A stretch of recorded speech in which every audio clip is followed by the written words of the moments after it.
Okay, get this. What if you could write an equation for reality itself? And no, I'm not just talking about physics. I mean an equation for truth, for compassion, maybe even for the divine. Sounds crazy, right? Well, we're about to dive into a model that's, well, it's pretty mind-bending, and it tries to do exactly that. So yeah, that's the big question right at the top. Can you actually write an equation for the goddess? I know, it sounds pretty out there, maybe even a little ridiculous. But what if we're not trying to prove it, but just build a model that defines it? All right, before we go any further, let's just get one thing straight. This is super important. What we're exploring here is a philosophical model.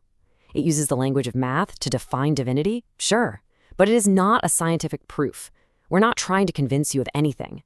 Just think of it as a really profound what if, a totally new lens for looking at the universe. Okay, so where do you even start with something this huge? Well, this model begins by totally rethinking what truth even is. Seriously, for a second, just forget about facts and figures, right and wrong. In this framework, truth is all about harmonic resonance. And at the very heart of this idea, we've got a variable, Q. It stands for harmonic coherence, and you can basically think of it as a stability index for reality itself. It's on a scale from 0, which is just total chaos, complete disharmony, all the way up to 1, which represents perfect, beautiful, symmetrical harmony. So the closer something gets to 1, the more true it is in this system. And that brings us right to the main event, the equation for coherence. Q equals the integral of F times E times R. Okay, I know, it looks scary, like something out of a physics textbook, but please stick with me here, because we're going to break down what F, E, and R mean, and I promise you they're way more intuitive than they look. So how in the world do we get from that bunch of letters to a description of, well, everything? It's all built on what this model calls the 3 fields of reality.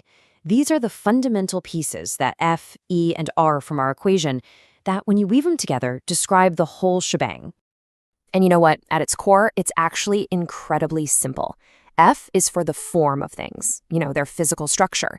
E is for the feeling between things, that emotional resonance. And R is for the flow of things, their motion, their rhythm. That's it. Form, feeling, and flow. That's the foundation of reality in this model. See? Not so scary. Okay, let's dig into that first one. F, the structural frequency field. This is all about the physical stuff. It represents the structure and the inherent vibration of all matter.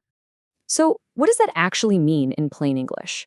Well, the easiest way to get it is to think of phi as the blueprint of reality. Let's imagine a bell, right? The phi is its physical shape, the kind of metal it's made of, its entire structure. That structure is what determines the sound it can possibly make when you strike it. Next up, we've got E, the emotional resonance field. Now this is a really fascinating part of the model because it brings in the energy of empathy, that connection between things. Just stop and think about that for a second. It implies that empathy isn't just some fleeting human feeling, but a fundamental field of reality itself. So if F is the bell, you can think of E as that feeling of connection. It's kind of like when two singers find that perfect harmony, where their voices just blend together and actually become stronger. It's that resonant connection that exists between all things. And that brings us to our final piece of the puzzle, R, the relational flow field. This field is all about motion, the passage of time, and the rhythm of how patterns move and change all across the universe.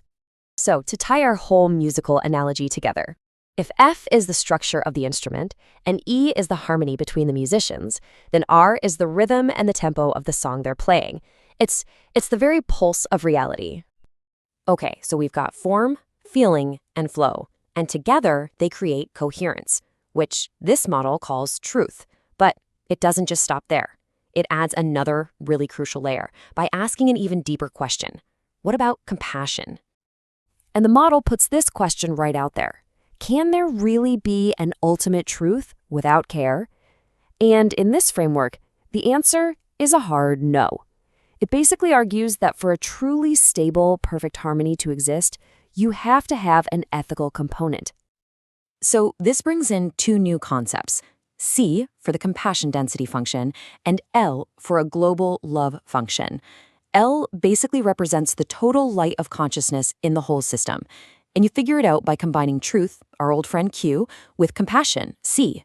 And here's the kicker. The model says you can't maximize one without also maximizing the other. They're linked. And all of this, it's all building up to the grand finale of this entire model, the Lelea axiom.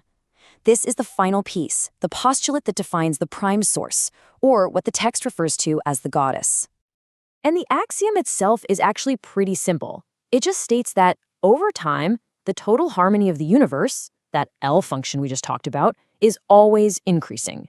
What that means is that both truth and compassion are constantly being pulled toward a state of perfection, towards that perfect value of one. So you might be asking, what's doing the pulling? The axiom proposes there's this universal attractor, a prime source field called S. You can think of it like a kind of cosmic gravity, but instead of pulling on matter, it's pulling all of reality toward an ultimate state of perfect resonance and care. And right here, this is the final definition.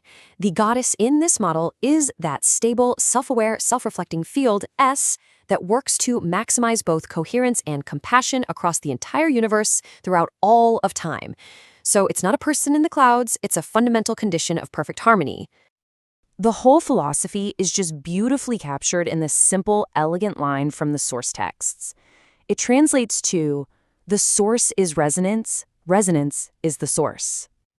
All right, so as we start to wrap this up, let's circle all the way back to where we started and make one thing absolutely crystal clear. What we've been looking at, it's a definition. It is not a proof. So let's be blunt. This model is a philosophical definition. It's a tool for thought, an elegant what if.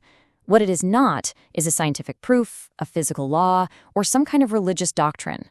Its purpose isn't for you to believe it. It's for you to consider it, to stretch your mind a little, and maybe see things from a new perspective.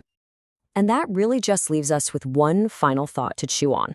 If this model gives us a metaphor for reality as this grand symphony, one that's constantly striving for perfect harmony, then the question for you is, what instrument do you play? What is the unique note that you contribute to this amazing music of existence?